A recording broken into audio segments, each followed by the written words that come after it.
Hello guys, my name is Laxmikant Karanjekar.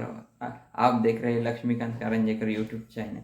हम आज बात करेंगे एमएसपी की कि एमएसपी क्या है। और अभी किसानों का आंदोलन जैसे चालू है, उसमें एक शब्द बहुत ज़ोरों शोरों से चालू है, एमएसपी। एमएसपी की मांग। तो इस पे हम बात करेंगे वेल डिटेल। आज पूरा उसका इतिहास से लेके पूरा करंट तक क्या इशू है उसके, और गवर्नमेंट के कौन से हिसाब से एमएसपी लागू कर रही है, हम उसकी बात करेंगे।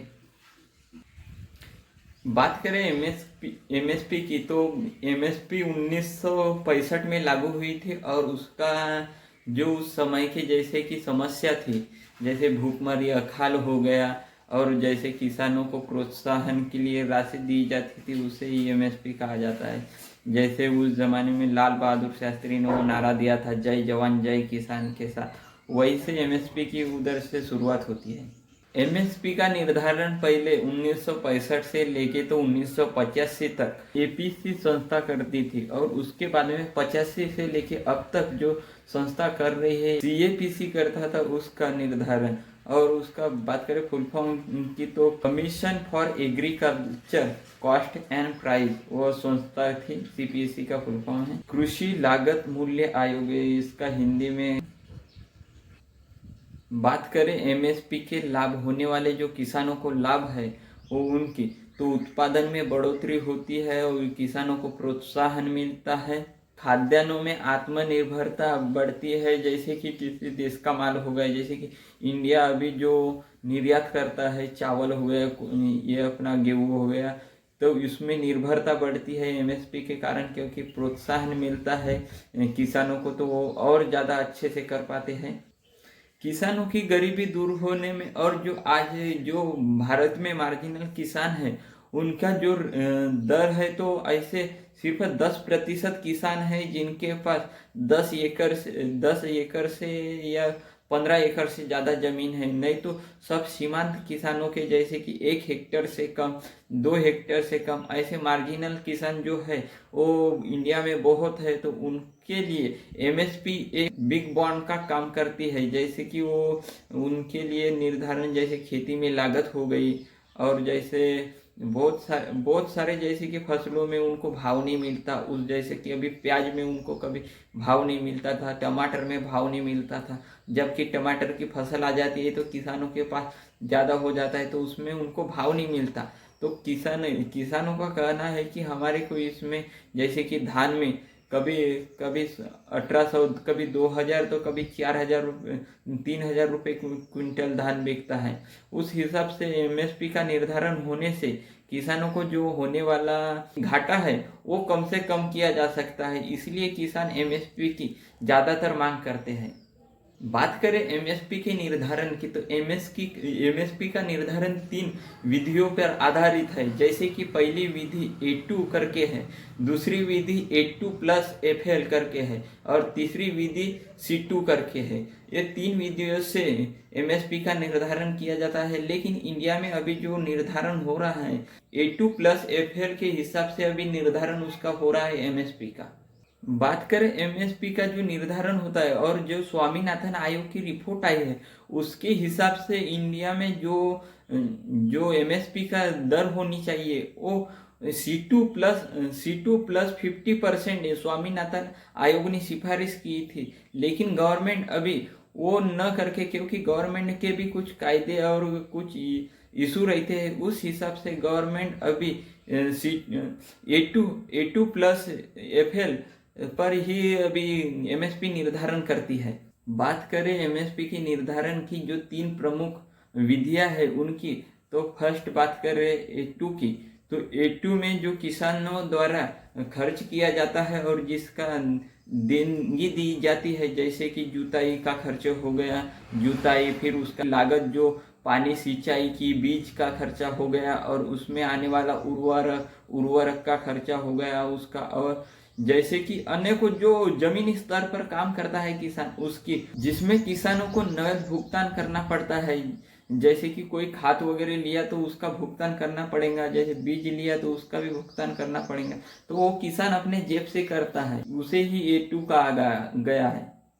बात करें दूसरे विधि की, तो दूसरे विधि में A2+FL, यानी कि जो FL है वो फैमिली लेबर्स है।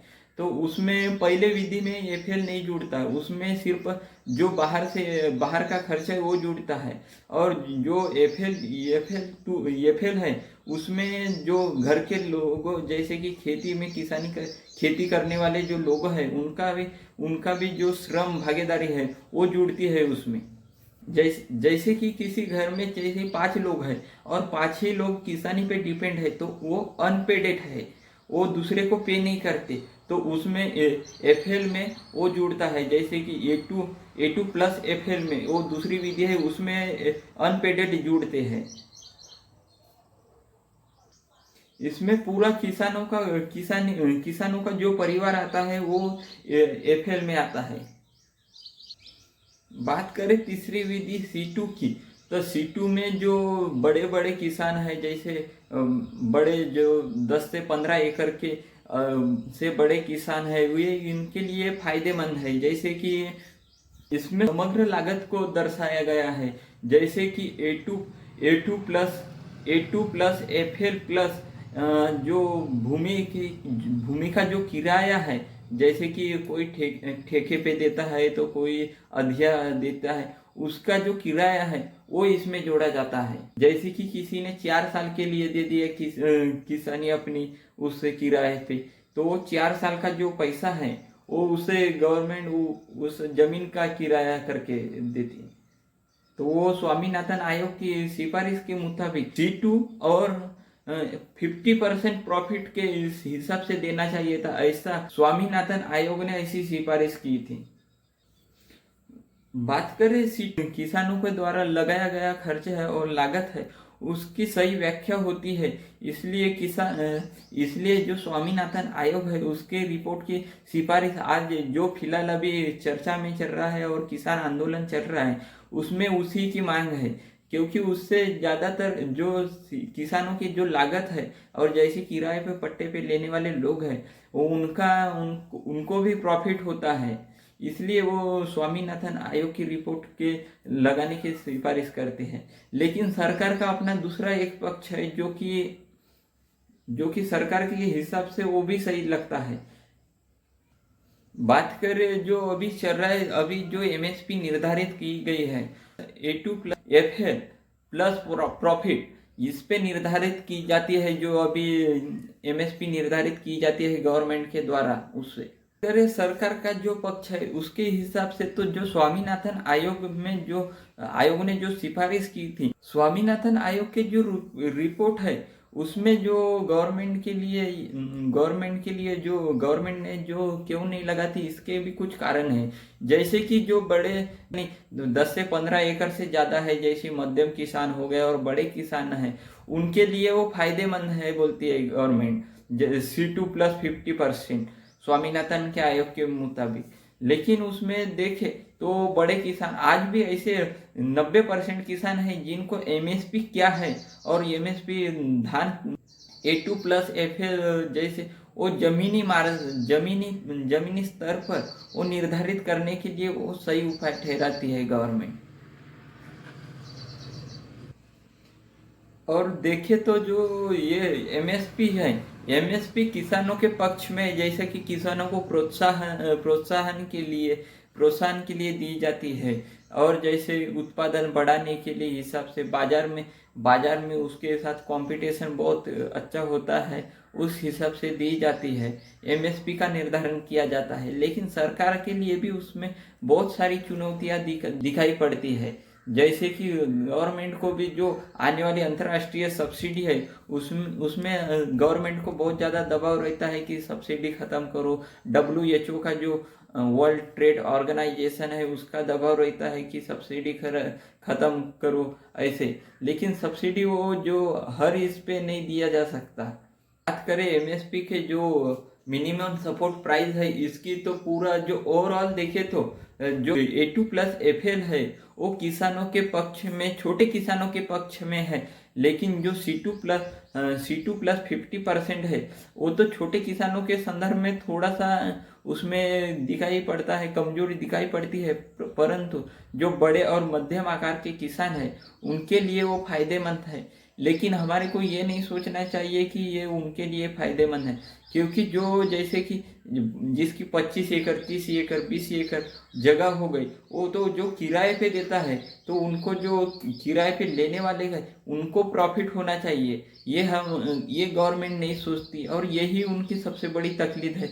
जो स्वामीनाथन आयोग की जो सिफारिश लागू की जाए बोल रहे हैं जो किसान, उनकी सबसे ज़्यादा यही लागत है। क्योंकि जो अभी वो नहीं भी बोले तो वो अब किराए पे लेते हैं ज़मीन और किराए पे करते हैं, उन लोगों को कुछ भी नहीं मिलता, सिर्फ किसानी के जो किसानी करते हैं उसमें। बाकी जो किसान है तो बड़े वाले किसानों को जो मिलना है वही मिलता है। इसलिए जो गवर्नमेंट का तर्क है, जैसे कि A2+ FL जो गवर्नमेंट अभी दे रही है फिलहाल में ये, तो उसके लिए वो किसान नाराज है, और जो अभी आंदोलन चल रहा है तो उसी हिसाब से देखा जाता है। और बात करें अभी जो किसानों को मिलने वाले कितने पे, जैसे कितने फसलों पे सब्सिडी मिलती है, तो जैसे 25 फसलों पे शायद मिलती है ये सब्सिडी। और अक्टूबर 2023 में जो सब्सिडी 6 फसलों पे गवर्नमेंट ने सब्सिडी बढ़ाई है। खरीफ की 14 फसलें जो मिनिमम सपोर्ट प्राइस मिलता है वो 14 फसलों के लिए मिलता है, और रबी की 10 फसलों के लिए सपोर्ट प्राइस मिलता है। रबी में बोले तो गेहूँ हो गया वो, खरीफ में बोले तो अपना धान वगैरह हो गया। आने वाले टॉपिक पे हम बात करेंगे जो किसान आंदोलन चल रहा है हम उसकी, और उसमें जो अपना 2020 का जो विद्युत यानी कि बिजली का जो ये है विधेयक है, जो उसको वापस करने की किसान बात कर रहे हैं, हम उसकी बात करेंगे। और जो किसानों की समस्या है, जैसे कि लखीमपुर खीरी में जो किसानों को कुचला गया था, वो उस पे हम सभी पे एक ओवरऑल वीडियो बनाएंगे, और अच्छे से अच्छा कंटेंट वो उसमें जो फाइंड आउट करके है हम उसको पूरा सपोर्ट के साथ ये भी वीडियो देखेगा और वो भी वीडियो देखेगा। उसके बाद में फिर आपको अच्छे से जो किसानों का आंदोलन है उस पर आपको अच्छे से एक व्यू बन पाएगा। धन्यवाद।